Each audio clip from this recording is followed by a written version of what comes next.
दाविदमिन्दिराश्रितपदां हस्तस्थरत्नादिव तापं तत्त्वविदो तमोक्षितितले दर्शयञ्चक्रतु मायावादमहन्धकारपटली सत्पुष्पवन्तौ सदा तौ श्रीरूपसनातनौ विरचिता चर्यौ सुवर्यौ स्तुमान् अद्वैता प्रकटे कृतो नरहरि पृष्ठः स्वरूप प्रियो नित्यानन्द सखा सनातन गति श्रीरूपहृत्केतनम् लक्ष्मी प्राणपति गदाधर रसोल्लासी जगन्नाथ भू सांग पांग सपर्शद सदयता देव सचिनंदन तत्त्वद्वयं स्वपरतंत्र भेद जीवनरीश्वरहितो जगतो निमित्तम् वेदांत भाष्यमिति तत्र मतं विधाते मध्वाय पूर्णधिषणाय नमश्चिराय तदेतत् रामानुज मतं जीवाणुत्वं दासत्वं वेद अपौरुषेयत्व सिद्धार्थ बोधकत्व स्वतः प्रमाणत्व प्रमाणतृत्व पंचरात्रोपजीव्यत्व प्रपंच भेद सप्यत्वादि साम्येऽपि परस्पर विरुद्ध भेदादि पक्षत्रय पक्षिकारेण शपणक पक्ष निक्षिप्त इत्युपेक्ष शपणक पक्ष निक्षिप्तम मित्युपेक्षमाणः समात्मा तत्त्वमसि इत्यादि वेदांत वाक्य जातस्य भंगंतरेण अर्थांतर परत्वमुपपाद्य ब्रह्ममीमांसा विवरण व्याजेन आनंद तीर्थः प्रस्थानान्तरम् आस्तिषत्। रामानुज के दर्शन में और द्वैतवाद में श्री मध्व के दर्शन में इन बातों में समता है, एक है, कुछ बात एक है। क्या क्या एक है? समता किसमें है? जीवाणुत्व, जीवाणु है, इसमें रामानुज मध्व में कोई भेद नहीं है। जीव का अणु मानना, एटॉमिक कॉन्शियस पार्टिकल। ईश्वर दासत्व, जीव ईश्वर के दास है स्वरूपतः, इसमें रामानुज और मध्व में कोई भेद नहीं है, एक मत है। वेद अपौरुषेय है, नित्य है, इस बारे में भी रामानुज मध्व में कोई मतांतर नहीं है, एक ही मत, दोनों ही मानते हैं। वेद को सिद्ध वस्तु ब्रह्म का बोधक मानना, अर्थात ब्रह्म बोध्य है, वेद उनके बोधक है, ये रामानुज भी मानते हैं और माधव भी मानते हैं।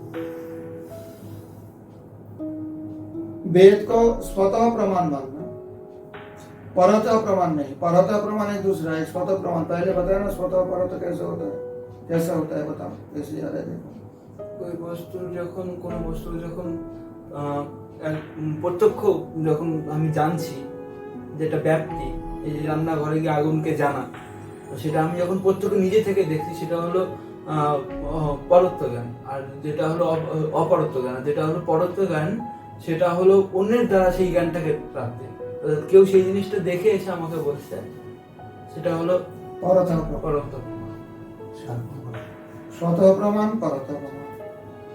स्वतः प्रमाण सूर्य है और किसी का सहारा लेना पड़ता है उसके लिए,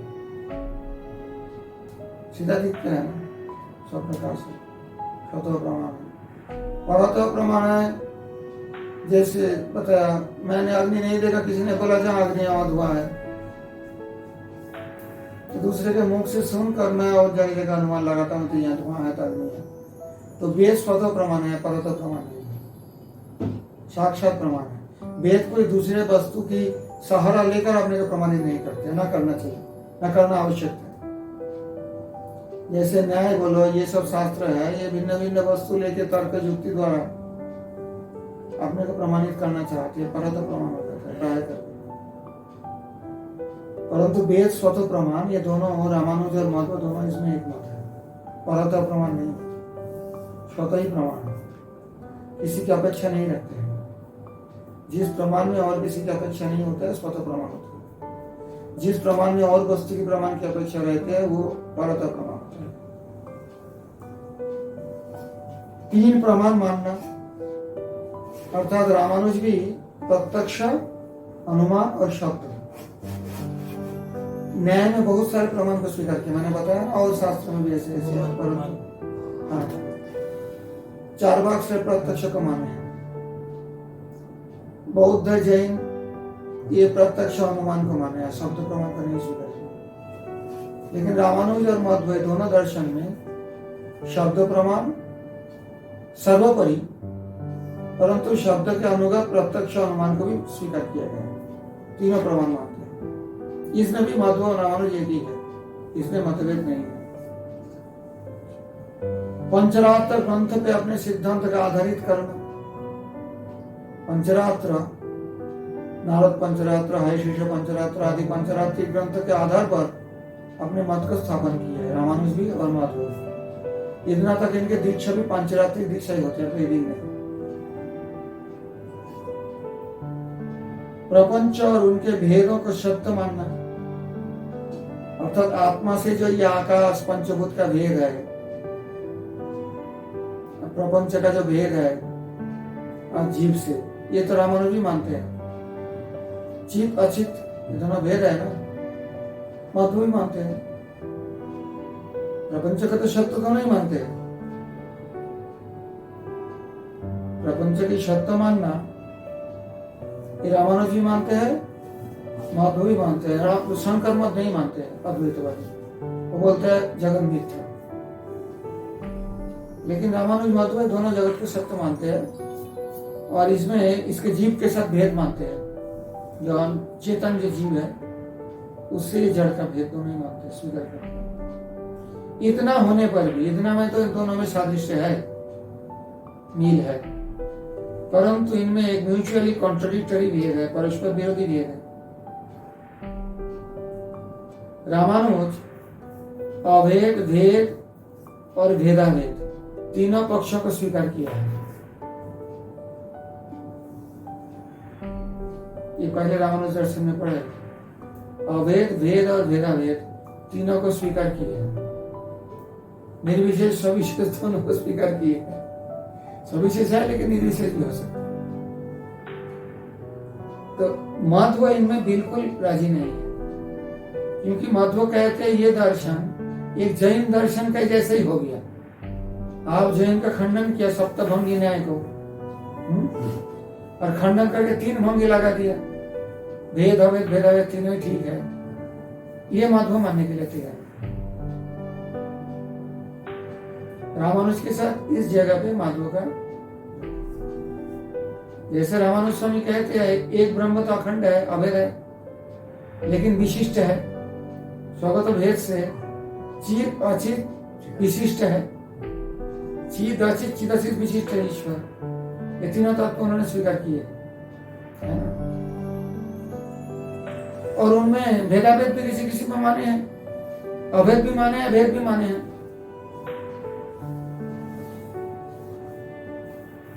ये कहते हैं तो छपना परस्पर विरुद्ध विराधी प्रक्षत कक्षिकारेण छपनक पक्ष निक्षिप्त इति उपेक्षमाणः सवात्मा तत्त्वमसि। कहते हैं ये तो छपनक अर्थात जैन का सप्तभंगी न्याय की तरह ही विरोधी हो जाता है।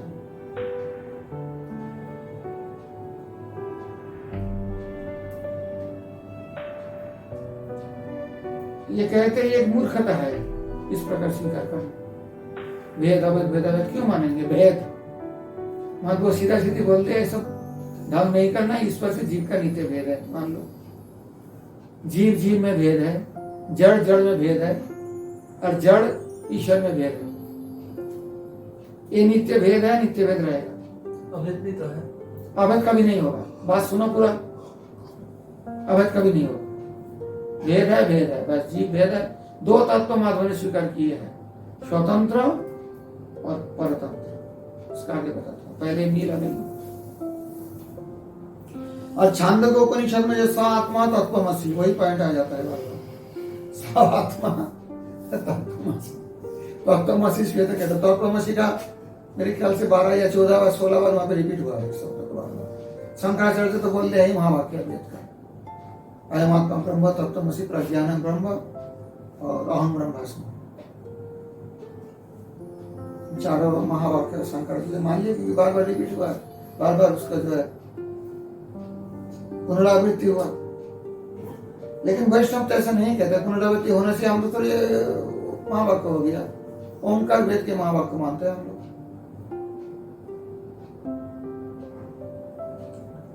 तो ये जो स्वात्मा तत्वमसि इत्यादि वेदांत वाक्य जातस्य,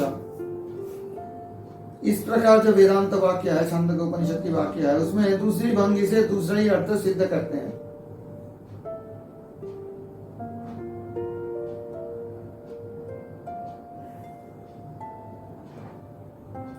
मध्वाचार्य जी ने व्याख्यान किए हैं, दूसरी भंगी से व्याख्यान किए, दूसरी तरह से, दूसरे तात्पर्य से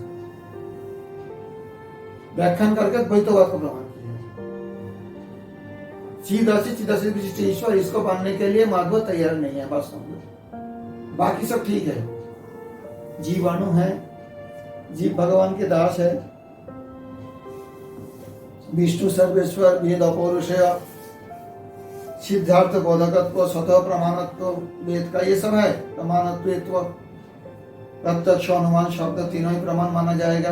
ये सब मामले में बिल्कुल ठीक है, इसमें कोई विरोध नहीं। परंतु भेद अभेद भेदाभेद तीनों को जो रामानुजी माने हैं, यहाँ पर है इसका प्रमाण दे दो। आगे जाएगा,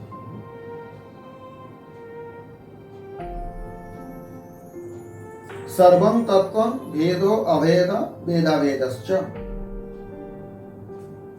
तो कहते हैं आप जैन की शादवाद की निंदा करते हो और फिर ये बात कहते हो रामानुज कि सर्वं तत्वं भेदो अभेदो भेदाभेदश्च, भेद भी तत्व है, अभेद भी तत्व है, भेदाभेद भी तत्व है। ऐसे कैसे मानेंगे? हो तो पक्षांतर में जैन मत हो गया, ये भी होता है वो भी होता है। शादवाद समझ में आई आप?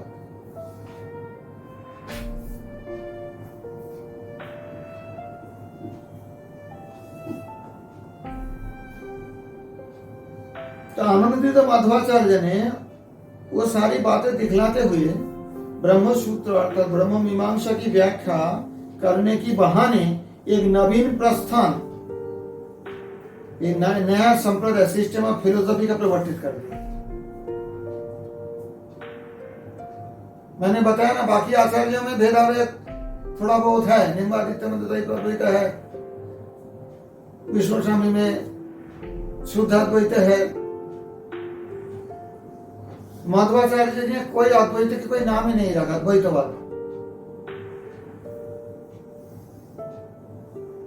रखा नहीं बिल्कुल। इसलिए माधव की जो व्याख्यान है उससे कोई काट नहीं सकता। एक बात समझो,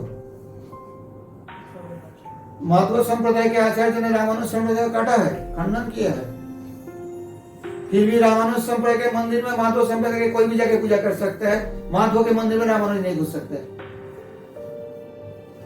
तो किसकी मर्यादा यहां स्थापित हुआ है? माधव की है कि नहीं? उनको खंडन किया है, फिर भी वो इनको मानते हैं और अपने से श्रेष्ठ रूप से मानते हैं। ऐसी बात नहीं कि निकृष्ट रूप से मानते हैं माधव को, क्योंकि रामानुज पहले है, माधव पीछे है। बात देखना है, रामानुज तो माधव से पहले है। जब माधवाचार्य जी प्रकट थे उस समय अमेरिका से रामानुज जी नहीं थे, तो बाद में उनका समय में अंतर है, लगभग 100 साल के, 100 साल के गैप है।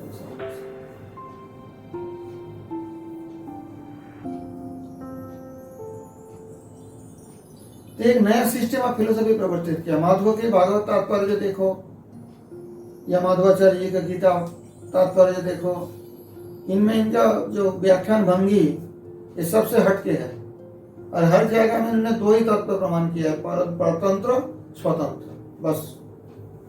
एक स्वतंत्र है ईश्वर, बाकी सारे परतंत्र है, किसी का कोई स्वतंत्रता नहीं है।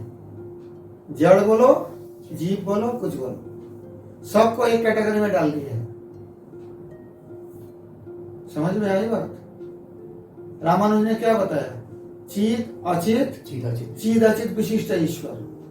इनमें चित है भोक्ता, अचित है भोग्य, और ईश्वर है नियामक। दोनों का ही नियामक, जड़ का भी नियामक और चित का भी नियामक। जीव जड़ दोनों का नियामक ईश्वर है। लेकिन ये सब मिलकर एक ब्रह्म मानते हैं, एक ब्रह्म द्वितीय नास्ति। जैसे स्वगत भेद होता है शरीर में, कोई हाथ है, कोई पैर है, कोई आंखें है, इनमें सभी शरीर है। आंखें क्या शरीर नहीं है, हाथ क्या शरीर नहीं है, लेकिन शरीर होते हुए भी इनमें आपस में एक विशिष्टता है। आंखें की जो विशेषता है वो हाथ में नहीं है, हाथ की जो विशेषता है वो कान में नहीं है। तो इस प्रकार ये चिद अचित विशिष्ट ये सारे जो ब्रह्मांड है ये शरीर मानकर शरीरी परमात्मा को माना है रामानुज संप्रदाय। माधव ने ये सब स्वीकार नहीं किया, चिद अचित और फिर भेद अभेद भेद अभेद भेदा भेदश्च सर्वम तत्वम, उन्होंने कह दिया ये शायदवाद का है, दूसरे रूप प्रमाण कर रहे हो। शायदवादी जैन तो सप्तभंगी नहीं दिखाया, आप तीन दिखाए हो। अंतर क्या है? एक मत पे आ जाओ, स्वतंत्र परतंत्र दो तत्व है। इनमें परतंत्र जीव भी है, जड़ भी है। हाँ? भेद नहीं तो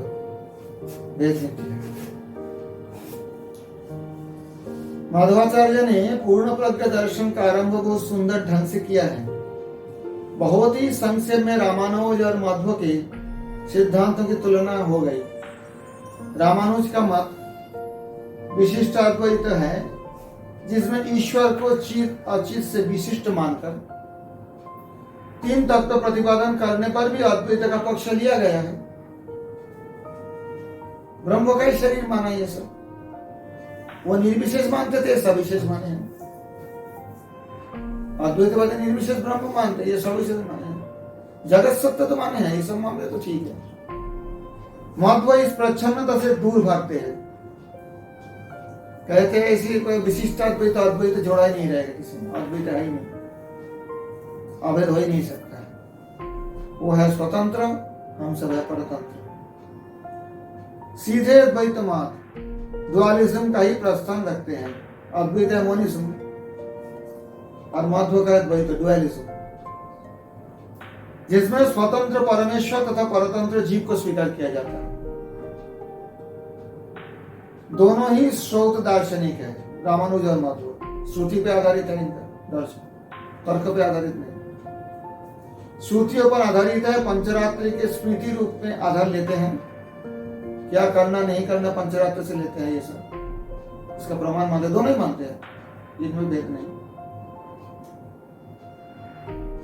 तर्क बल से अपने सिद्धांतों की स्थापना करते हैं, प्रच्छन्न तार्किक है।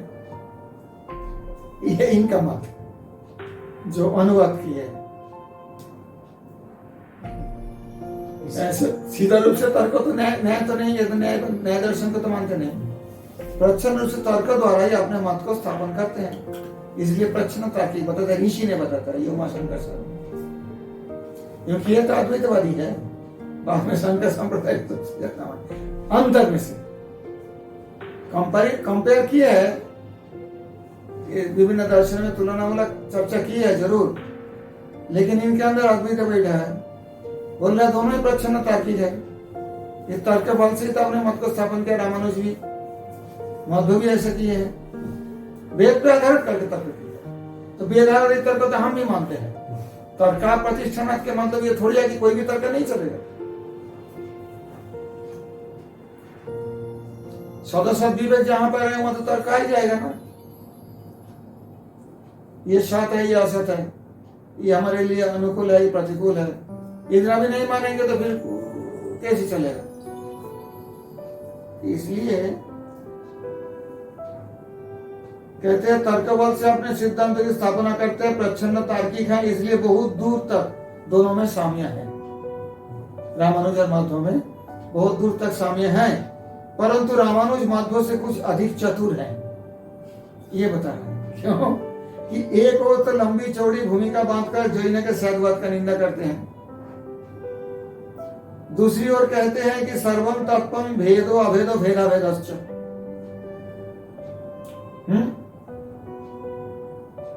अंतर इतना ही है कि जैन 7 विरोधी वाक्य रखते हैं, रामानुज 3 से ही संतुष्ट है।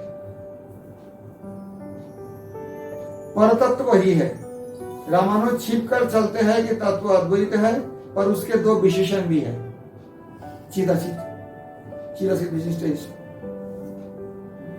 माधव बेचारे सीधे साधे आदमी बिना किसी दुराव के 2 तत्व पृथक पृथक मान लेते हैं।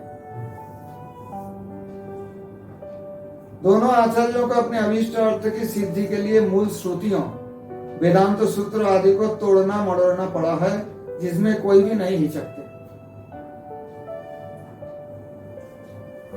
ये दर्शन है, इसमें तो अपने प्रमाण करने के लिए तो कई लक्षण कई अभिधा करेंगे वेद वाक्यों में।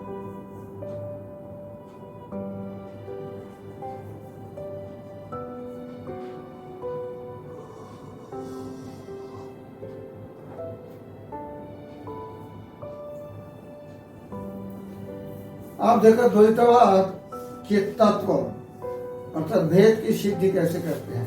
द्वैतवाद क्या बोलते हैं, तन्मत ही विविधं तत्वं स्वतंत्र परतंत्र भेदात्।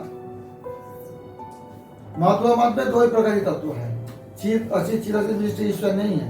क्या है, स्वतंत्र परतंत्र, 2 तत्व है। क्या है, स्वतंत्र परतंत्र। तदुक्तम तत्व विवेक है, उनके संप्रदाय में तत्व विवेक है, भक्तिविनोद ठाकुर जी से लगा। स्वतंत्रम परतंत्रम च विविधम तत्व ईष्यते, स्वतंत्र भगवान विष्णु निर्दश अशेष सद्गुण। संक्षेप में बता दिया, स्वतंत्र और परतंत्र 2 प्रकार के तत्व माना जाता है, कहा जाता है।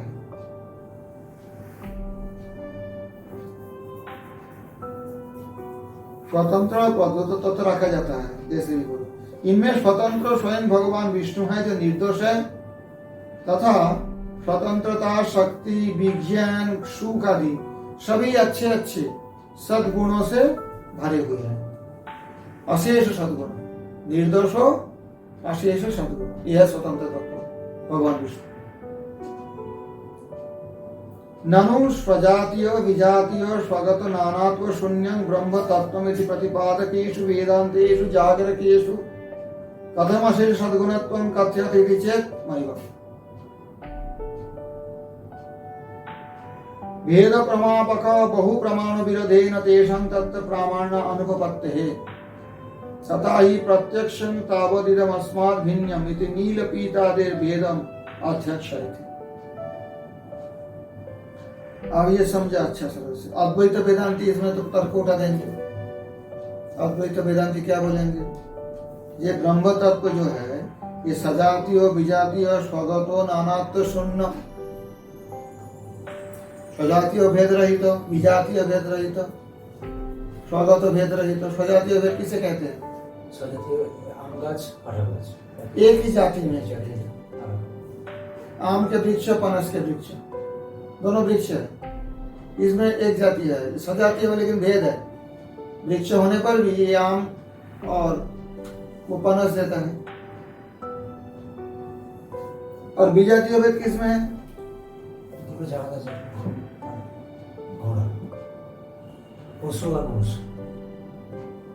विजातीय भेद आ गया, एक पत्थर एक पेड़। पेड़ और पत्थर एक है, एक जाति है क्या, विजातीय भेद।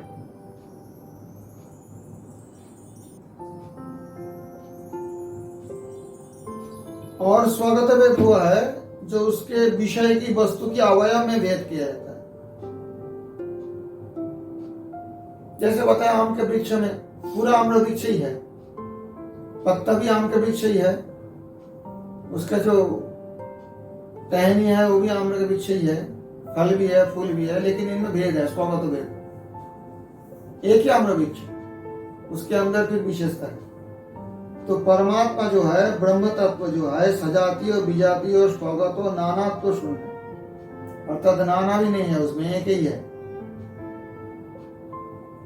इस प्रकार वेदांत जब प्रतिपादन कर रहे, आप कैसे बोल रहे हैं अशेष सद्गुणत्व? अशेष सद्गुण कहां से आ गया? गुण आ गया तो गुण गुणी में स्वगत भेद आएगा। गुण और गुणी, धर्म और धर्म में स्वगत भेद नहीं आएगा। फिर आप कैसे बोलते हो इनमें अनेक गुण है?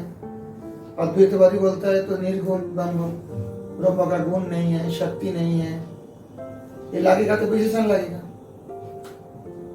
विशेषण है नहीं। रामानुज बोलते हैं तो अनंत विशेषण है।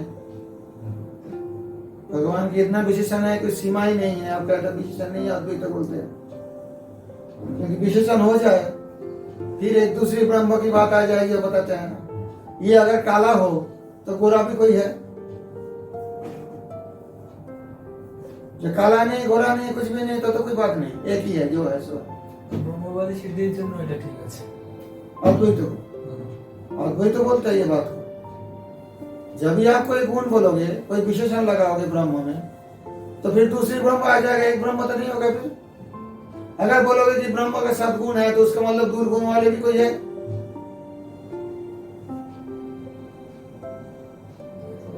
ब्रह्म के गोरा बोलोगे तो प्रतियोगी काला जरूर है, नहीं तो गोरा कैसे आया? नहीं, बात समझिए, साधारण युक्ति की बात। চিনির মিষ্টতা আছে, এখানে চিনির যদি वो बात नहीं, गुणटा बात যদি पहले বলা सुनो, হয়। अद्वैतवादी की बात सुनो।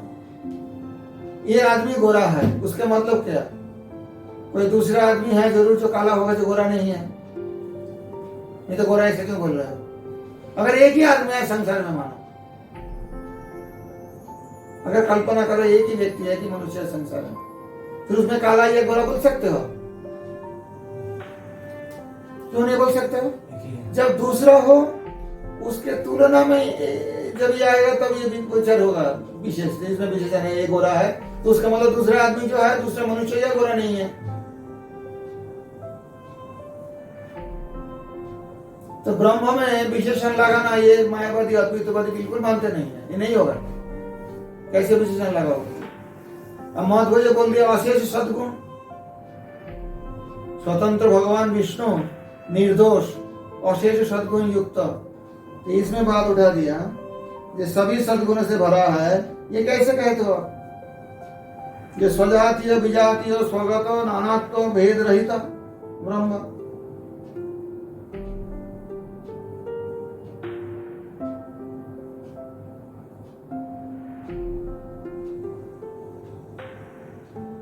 और ये उपनिषद वाक्यों में ऐसा बात है, प्रमाण है। आप कैसे कह दिया अशेष सद्गुण युक्त है? नींद में माधवाचार्य जी कहते हैं, माधव मत से ये कहा जाता है, देखो बात ऐसी नहीं है। मैव क्यों? भेद प्रमापक बहु प्रमाण विरोधे न,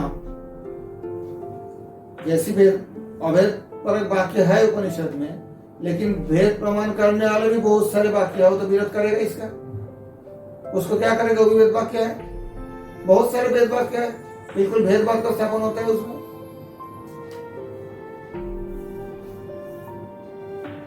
तेषां तत्व प्रामाण्य अनुपपत्ति, अर्थात भेद प्रमापक, भेद को नापने वाले, प्रमापक मतलब प्रमाण करने वाले, नापने वाले बहुत सारे वाक्य वेदांत में उपनिषद में मिलते हैं, वेद में मिलते हैं। इसलिए आपके अभेद वाले बात को हम नहीं मान सकते, अद्वैतवादी वाले तत्व को नहीं माना जाएगा। तथा ही प्रत्यक्षम तावदिदम अस्मात् भिन्नम इति नीलपीतादे भेदम अध्यक्षयति। और ऐसे भी देखा जाता है, उदाहरण के लिए प्रत्यक्ष के लिए तीनों प्रमाण है ना, प्रत्यक्ष, शब्द और अनुमान। तो प्रत्यक्ष ही ले लें, यह वस्तु उस वस्तु से भिन्न है। इस प्रकार नील पीत आदि पदार्थों में भेद की सत्ता को वो प्रत्यक्ष प्रमाणित करता है। भेद नहीं कैसे? एक वस्तु नील है, एक वस्तु पीला है, प्रत्यक्ष में तो देखा जाता है। अभेद कैसे होगा?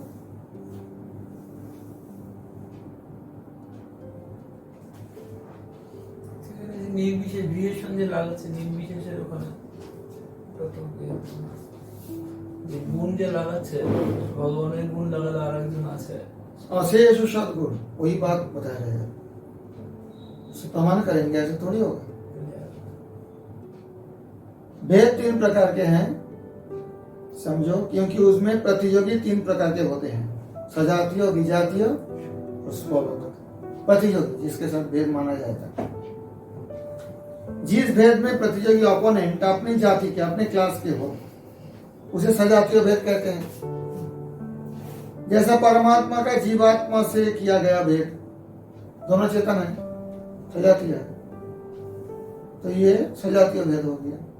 अथवा एक वृक्ष का दूसरे वृक्ष से किया गया भेद, दोनों ही वृक्ष है परंतु एक वृक्ष नहीं, दोनों में अंतर है।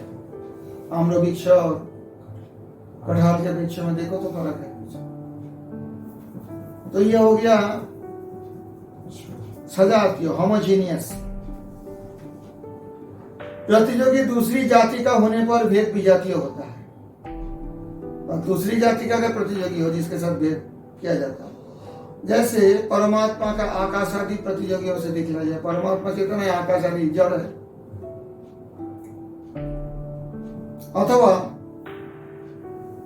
अथवा एक पेड़ के साथ पत्थर का भेद, एक वृक्ष है, एक बड़ा पत्थर है, ये विजातीय भेद होगा। और स्वगत भेद वो है जिसमें किसी वस्तु का उसके अवयवों से भेद कराया जाए, उसके शरीर में ही भेद किया जाता है। उदाहरणार्थ परमात्मा का अपने अंदर विद्यमान करुणा, आनंद आदि विशेषणों से युक्त, विशेषणों से भेद। परमात्मा का एक विशेषण लगा दो, करुणामय है, आनंदमय है। कौन है? परमात्मा ही है, अलग तो नहीं है। तो करुणा और आनंद भी परमात्मा ही है। मेरा आंखें भी तो मैं ही हूं, हाथ भी तो मैं ही हूं, शरीर तो है सब। स्वागत।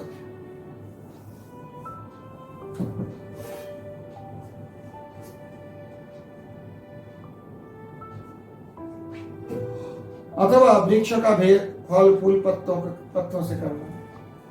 आम्र वृक्ष ही ले लो तो उसका फल फूल पत्ते सब वृक्ष ही है। ये नहीं है कि वृक्ष से टहनी है, ये स्वगत भेद हो, लेकिन दोनों अंतर है। फल जो है फूल जैसा नहीं है, पत्ते जैसा नहीं है, अलग अलग।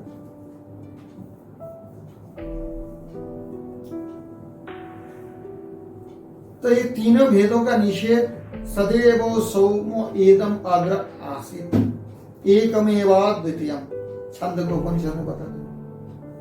एकमेव अद्वितीयम, एकमेव, एक ही, द्वितीय रहित, सदैव हर समय ही है, सौम्य इदम एवं इदम ऐसा ही, सदैव सौम्य इदम अग्र आसीत, पहले एक ही था, एकमेव अद्वितीय।